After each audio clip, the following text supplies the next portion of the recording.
Charles and Linda Everson are driving back to their hotel. They are on holiday in Lake Chelan in the northwest of the USA. Around them is a beautiful rocky landscape. The road ahead is clear.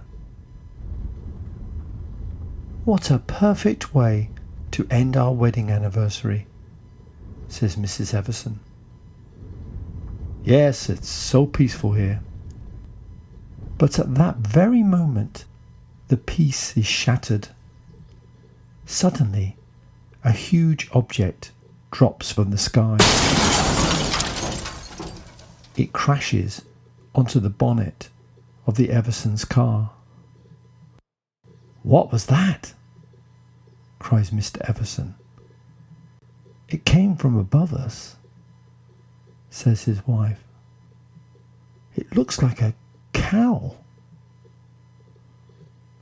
Mrs. Everson looks out through the passenger window. She sees the animal lying on the road behind them. Then she looks up.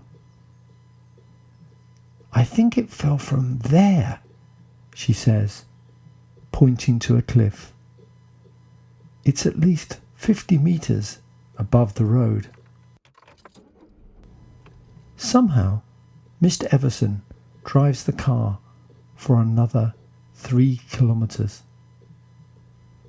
Eventually, they come to a shop.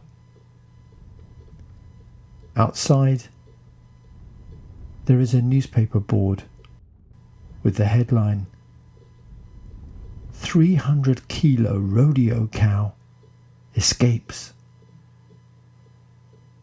Locals take the Eversons to hospital. Amazingly, neither is injured. The cow isn't so lucky. "This was a rodeo cow," a police spokesman later explains. "It was not a normal cow in a field." Mr. Everson, 49, says, "I'm just glad to be alive. It's raining cows out here."